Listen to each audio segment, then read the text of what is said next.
আমি প্ৰথমে ধ্বজাৰ বিষয়ে দুআষাৰ কৰি আনিব। যিভাগ ধ্বজা তলত আজি আমি অৱতীৰ্ণ হৈছোঁ, প্ৰতিজ্ঞাবদ্ধ হৈছোঁ, এখন নাম ধৰ্মৰ শ্ৰীমন্ত শংকৰদেৱ সংঘৰ এইভাগ ধ্বজা। এই ধ্বজাভাগ আপোনালোকে দেখিছে এখন পবিত্ৰ কাপোৰ এখন তৈয়াৰ কৰা হৈছে। যদি বাকীখিনি বস্তু আমি নহয়, কেৱল পবিত্ৰ এভাগি বগা কাপোৰ আমি দেখিবলৈ পাম। এই কাপোৰ ভাগটো ব্যৱহাৰ কৰিলে, এই কাপোৰ ভাগ ব্যৱহাৰ কৰাৰ অৰ্থ হৈছে আমি সকলো পবিত্ৰভাৱে সৈতে আমি আমাৰ নিজৰ জীৱন পৰিক্ৰমাত আগবাঢ়ি যাওঁতে এই ধৰণে পবিত্ৰভাৱে সৈতে আমি সদায় থাকিব লাগিব। আৰু তাৰ বাউণ্ডেৰীত বা সীমাত এটা সেউজীয়া ৰঙৰ সৈতে পানী বনাই পেলাই তাক বান্ধি থোৱা আছে। এই সেউজীয়া পানীটোৰ অৰ্থ হৈছে শান্তিৰ প্ৰতীক। আমি যিমান দিন জীয়াই থাকোঁ তেওঁ শান্তিভাৱে জীয়াই থাকিব লাগে। এই মনোভাৱেৰ সৈতে এই শান্তিৰ প্ৰতীক হিচাপে এই বাউণ্ডেৰীটো তৈয়াৰ কৰিছে। আৰু তাতে আমাৰ গুৰুজনে প্ৰকাশ কৰিছে, তাত জয় গুৰু শংকৰ সৰ্বগুৰু শ্ৰীমন্ত শংকৰ হৰি ভকতৰ জানা জান কল্প তৰুত আনন্ত নাই নাই নাই আমাৰ পৰম গুৰু। এই কাহান্ত বিনা নাই নাই নাই আমাৰ পৰম গুৰু। শংকৰদেৱ গুৰুজনাৰ বাহিৰে আৰু আমাৰ পৰম গুৰু যে নাই, এই কথা তাত প্ৰকাশ কৰিছে। তাতে এভাগ ভক্তি প্ৰমুখো আছে। ভগৱন্ত পুৰুষৰ ওচৰত আমি ভকতি ভাৱেৰে সৈতে আমি তেওঁক সেৱা শুশ্ৰূষা কৰিবলৈ তেওঁৰ ওচৰত আমি যাম। তেতিয়া ভক্তিৰ প্ৰদীপ গছি লগাই লোৱাৰ লগে লগে আমাৰ মনলৈ এটা ভক্তিৰ ভাৱ বা প্ৰদীপ পোহৰ এটা আহি যায়। সেই ভক্তি প্ৰদীপ ভাবি তাত দিছে। গতিকে ভাৱ বান্ধৱসকল, আমি আজি প্ৰতিজ্ঞাবদ্ধ হৈ এই ধৰণে তাত যিটো অৰ্থ বুজাইছে সেই অৰ্থেৰে সৈতে যাতে আমি জীৱনটো পাৰ কৰিব পাৰোঁ, তাৰ বাবে আপোনালোকে লক্ষ্য ৰাখিব। আমি তাকে আপোনালোকৰ ওচৰত বুজাই পৰে। এতিয়া আমি মূৰ্খৰ প্ৰভু জন্ম জয়ন্তী আমি কিয় পাতিব লাগে, কি কাৰণত আমি পাতিব লাগে, তেওঁলোকৰ এই বিষয়ে দুআষাৰ আগবঢ়াব বিচাৰিছোঁ। তাতো কিবা যদি ভুল ভ্ৰান্তি হৈ যায় তাৰ কাৰণে আপোনাৰ কথাক মানিছোঁ। কৃষ্ণ জৰা জৰা হি ধৰ্মস্য গ্লানি ভৱতি ভাৰত অদ্ভুতানম সুদম মহাম পৰিত্ৰাণায় সাধনাম বিনাশ্য দুষ্কৃতম ধৰ্ম সংস্থাপনাস্থায় সম্ভৱামি যুগে যুগে। যেতিয়াই যেতিয়াই ভাৰত ভূমিত ধৰ্মৰ গ্লানি ঘটে, অধৰ্মৰ প্ৰাদুৰ্ভাৱটো বেছি হয়, আৰু তেতিয়াই ভগৱন্ত পুৰুষে কোনো কোনো মহাপুৰুষ ইয়ালৈ পঠাই দিয়ে বা মহাপুৰুষৰ জন্ম হয়। সেই ধৰ্মৰ যিটো আচল গতি হ'ব লাগে সেইটো তেখেতে দ্বাৰা মানে প্ৰচাৰ কৰে। ঠিক তেনেকৈ মধ্যভাগত আমাৰ অসমত ধৰ্মৰ গ্লানি এনেদৰে ঘটিছিল, গ্লানি ঘটি অধৰ্মৰ প্ৰাদুৰ্ভাৱটো বেছি হৈছিল। তেতিয়াই এনেকুৱা পৰিৱেশ হৈছিল, পূজা পাতল যাগ যজ্ঞ পূজা পাতল বলি বিধানকে ধৰি এই সমস্ততে মানুহ লিপ্ত আছিল। এনেকুৱা হৈছিল মানুহে তৰণৰ উপায় বিচাৰি শেষত গৈ নৰ পৰ্যন্ত বলি দিব ব্যৱস্থা কৰিছিল। কিমান তৰণলৈ নামিছিল। তেতিয়া ভগৱন্ত প্ৰভুৱে তেতিয়া চিন্তা কৰিলে যে এইখিনি সময়তে মই তালৈ যাব লাগিব।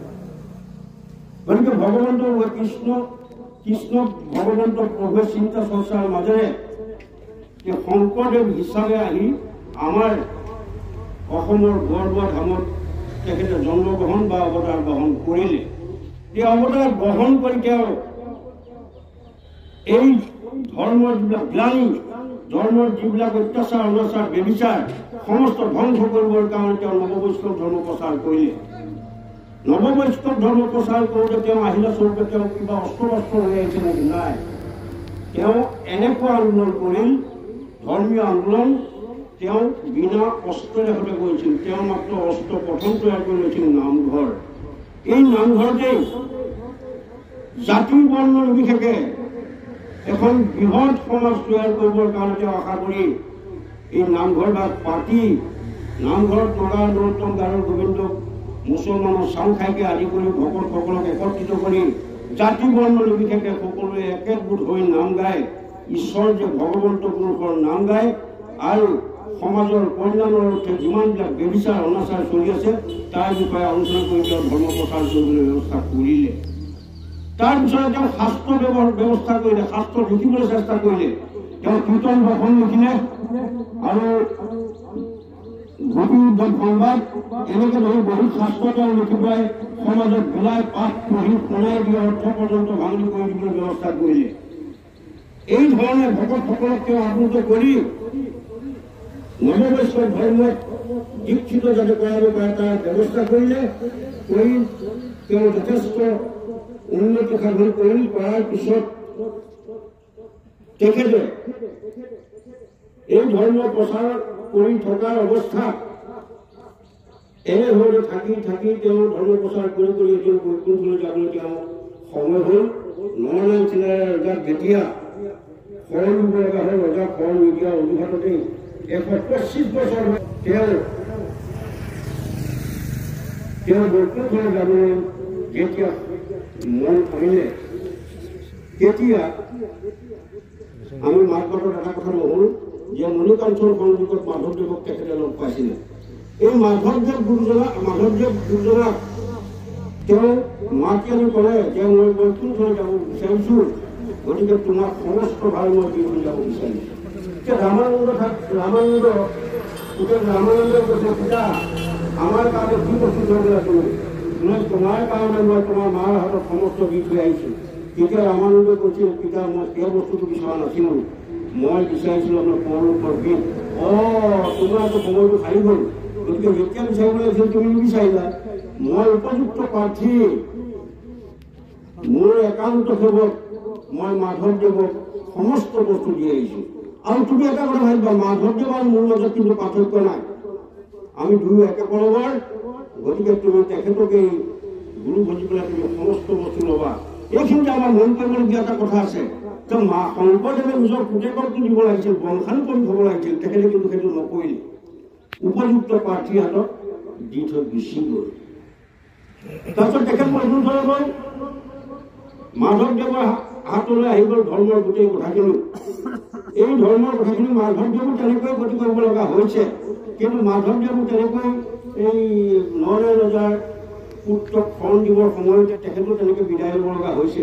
কিন্তু তাৰ আগতে তেখেতে উপযুক্ত ব্যক্তি চাই ধৰ্ম প্ৰচাৰৰ ক্ষেত্ৰত বহুলভাৱে যেতিয়া প্ৰচাৰ হয়, যাতে নৱবৈষ্ণৱ ধৰ্মৰ সকলো আহি পেলাই দীক্ষিত হ'ব পাৰে, তেখেতে এনেকুৱা চিন্তা চৰ্চাৰ সৈতে যিসকল উপযুক্ত ব্যক্তি সেইসকলকো এখন সত্ৰ তৈয়াৰ কৰি দিলে। সত্ৰ তৈয়াৰ কৰি দি থৈ তেখেতো বৈকুণ্ঠ প্ৰয়াণ হ'ল। কিন্তু কালত ক্ৰমত এনেদৰে বহুত দিন গ'ল। শংকৰদেৱ গুৰুজনা আৰু মাধৱদেৱ গুৰুজনাই অক্লান্ত পৰিশ্ৰমেৰে সৈতে নিজৰ জীৱন উৎসৰ্গা কৰি যি বৈষ্ণৱ নৱবৈষ্ণৱ ধৰ্ম প্ৰচাৰ কৰিলে, সেই ধৰ্ম এই সত্ৰীয়া সমাজে যিসকলে দায়িত্ব লৈছিলে সেইসকলে নিজৰ নিজৰ কিছুমান মত তাত পোষণ কৰি গোটেইবিলাক একো নাইকিয়া কৰি পেলালে। কীৰ্তনেনো কি কৈছে, গোসাঁইনো কি কৈছে, তেওঁলোকে সেইবিলাক চাবলৈ বা ৰাইজৰ মাজত বা ভকতৰ মাজত সেইবোৰ প্ৰচাৰ কৰিবলৈ বা প্ৰকাশ কৰিবলৈ তেওঁলোকে নিবিচাৰিলে। নিবিচৰাৰ ফলত আকৌ আগৰ দৰে কৰ্মকাণ্ডৰে মানে ভিৰ ধৰিব ধৰিলে। সেই সময়তে এই মুক্তিয়াৰ এটা প্ৰভু যিসকল আজু কাকাসকল আছিলে বৰদোৱাই বাসিন্দা, কিন্তু কালত ক্ৰমত তেওঁলোক যোৰহাট তিয়ক পালেগৈ। সেই তিয়কতে তেওঁ দুই নৈ পাৰত দুই নৈ বুলি এটা গাঁও আছে, সেই গাঁৱতে তেওঁলোকৰ জন্ম হ'ল। তেওঁৰ ভাই ককাই দুজন, মুক্তিয়াৰ এটা আৰু তিলেশ্বৰ বুলি পেলাই। মুক্তিয়াৰ পিছত হ'ব, মই তাকে বুজাবৰ কাৰণে কথাখিনি কৈ আছোঁ। তেওঁ ৰমাকান্ত আৰু তিলেশ্বৰ এই দুইজনে বিয়া বাৰুত একেবাৰে নকৰিলে। দুজনে পাইছিল কৃষ্ণ। এতিয়া তেওঁলোকে সম্বন্ধত তেওঁলোকে লিপিবদ্ধ লিপ্ত নহ'লে তেওঁলোকে এনেকৈ উদাসীনভাৱে তেওঁলোকে জীৱন কটালে। এদিন এনেকৈ আহি ৰমাকান্ত আহি বৰদোৱা পালেহি। বৰদোৱাৰ সেইখিনি সময়ত নৰুৱা সত্ৰত আছিলে তাৰমানে বংশীগোপাল গোস্বামী। এই বংশীগোপাল গোস্বামীদেৱৰ লগত তেখেতে এই কথাবিলাক আলোচনা কৰিবলৈ ব্যৱস্থা কৰিলে যে আমাৰ ধৰ্মৰ শংকৰদেৱ গুৰুজনে যি প্ৰচাৰ কৰি থৈ গ'ল, মাধৱদেৱ গুৰুজনে সেয়া বহুলভাৱে প্ৰচাৰ কৰিলে, কিন্তু আজি কি চলি আছে?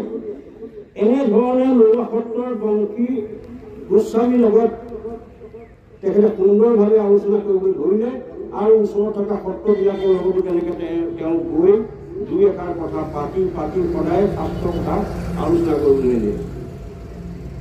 তেতিয়া গোস্বামীদেৱে চিন্তা কৰিলে এওঁ কিন্তু ধৰ্মত যিখিনি কথা কৈছে, শাস্ত্ৰৰ যিবিলাক কথা কৈছে ইয়াক সুন্দৰভাৱে তেওঁ মানি গৈছে আৰু সুন্দৰভাৱে তেওঁ পালন কৰিছে, কথাখিনি কিন্তু শুদ্ধ। ক্ৰমান্বয়ে বট্টদবা, নৰুৱা সত্ৰ, বালিপাৰা আৰু পাটবাউসী, ৰামপুৰ এনেকৈ সত্ৰ সভাগ সত্ৰৰ মানে দায়িত্ব তেখেতক দি দিলে, পাঁচবাগ সত্ৰৰ দায়িত্ব তেখেতক দি দিলে আৰু চোৱা চিলে। আৰু যিবিলাক লোক আগমত আছিলে সেইসকলক মানে আমাৰ ধৰ্মত বৈষ্ণৱ পন্থত আহি পেলাই ভজন দিয়াবৰ কাৰণে তেখেতক নিৰ্দেশ দিলে। তেতিয়া তেওঁ আৰু এটা কথা ক'লে যে তেওঁ সেইদিনাৰ পৰা মুক্তাৰ কৰিলে, মুক্তাৰ কৰিলে। তেতিয়া হ'ল ৰমাকান্ত।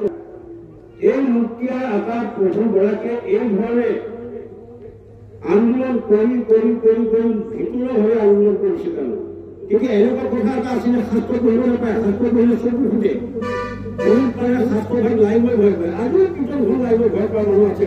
এই কীৰ্তন ভাগৱত এই ঘোষাখনে যা ঘোষাকেইটা মই আনিব পাৰিম, ঘোষাখনত তুমি চুব পাৰা কিন্তু ভাগৱতখন তুমি চুব নোৱাৰা। কথাটো কি? ভাগৱত আৰু ঘোষাৰ তাৎপৰ্য একেই, ওজন সমান, তাক ভয় কৰিবলগীয়া কোনো কথা নাই, সকলোকে সমান। এতিয়া কথা হ'ল কি, এতিয়া এই মুখীয়া প্ৰভুৱে এই শাস্ত্ৰ বিভাগ সুন্দৰভাৱে পঢ়ি ৪-৫জন যেতিয়া পায় তাতে পঢ়িব, তাতে ব্যাখ্যা কৰিব। এই ধৰণে তেওঁ কৰি তেওঁ ভাবিলে মই অকণমান ওলাই যোৱাই ভাল। আৰু যিহেতু নৱবৈষ্ণৱ ধৰ্মৰ সুন্দৰ কথাখিনি মই প্ৰচাৰ কৰিব লাগিব, গতিকে মই বৰদোৱাৰ পৰাই কৰিব লাগিব। তেতিয়া তেওঁ বৰদোৱাৰ পৰাই আৰম্ভ কৰিলে। বৰদোৱাৰ পৰাই আৰম্ভ কৰি তেওঁ এখন ভগা চাইকেল আছিলে। তেতিয়া চাইকেলবিলাক এনেকুৱা আপোনালোকে দেখা নাই, কিছু দেখিছে, আমাৰ বয়সত দেখিছিল। চাইকেলৰ মাজৰ কোনোৱা জেগাখিনিত এটা বেগ ওলমাই লৈ থয়, বেগ এটা ধুনীয়াকৈ খাই যায়। তাতে বেগটোকে মানে কিতাপ পুথি সমস্ত লৈ আৰু তেওঁ যিবিলাক ঘৰুৱা বস্তু তেওঁ দৈনন্দিন ব্যৱহাৰ কৰিব, সেই বস্তুখিনি এটা চুটকেছ, টিঙৰ চুটকেছ। আগতে আপোনালোকে কোনে দেখিছে নাজানো, আমি দেখিছোঁ যে আগতে কোনোবা বিয়া কৰা তিৰোতা দৰাৰ লগত যেতিয়া ঘৰলৈ একুলীয়া খাব যাব, সেইটো চুটকেছ লৈ যায়। মই দেখিছিলোঁ। কিন্তু এই আজিকালি মই ষ্টাইলিছ বেগ, আজিকালি বহুত কথা সলনি হৈ আছে, চব সংস্কাৰমূলক হৈ আহিছে। এতিয়া সেই তেনেকুৱা এটা চুটকেছ তেওঁ চাইকেলকে ইয়াতে লৈ এটা হাতপাম এটা থাকে, অকণমান ফাৰ্ম এটা থাকে, চাইকেল ক'ৰবাত বেয়া হ'লে চব সামগ্ৰী তেওঁ লৈ যায় আৰু তাতে চাইকেল বাটতে ঘৰ কৰে।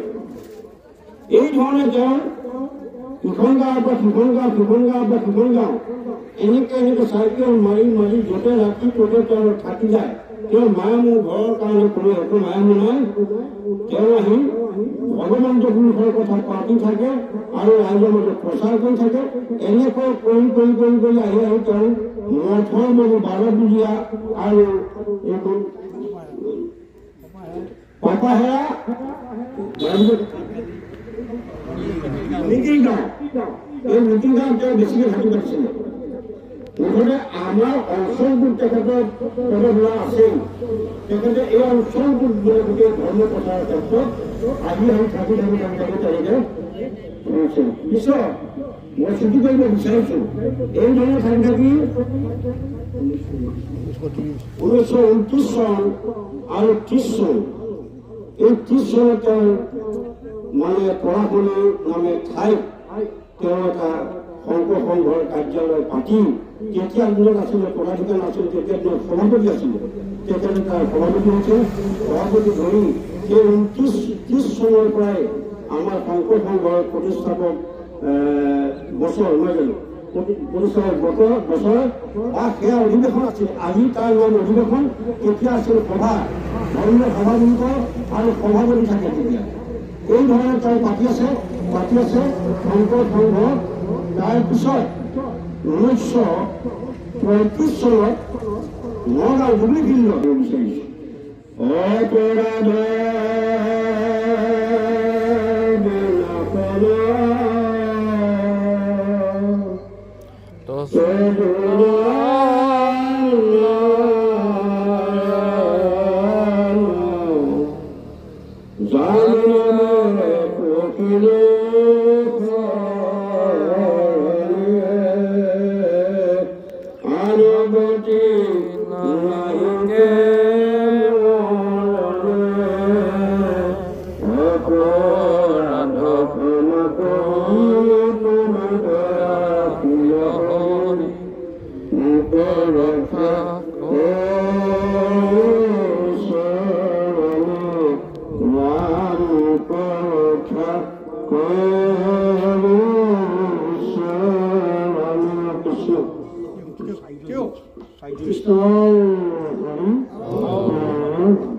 জয় শ্ৰীমন্ত শংকৰদেৱ গুৰুজনাৰ জয়, শ্ৰীমন্ত শংকৰদেৱ গুৰুজনাৰ জয়, শ্ৰীমন্ত শংকৰদেৱ ভংগ জয়, শ্ৰীমন্ত শংকৰদেভ ভংগ জয়, জয়, ৰামানন্দ মন্ত্ৰী আঞ্চলিক জয়, ৰামানন্দ মন্ত্ৰী জয়,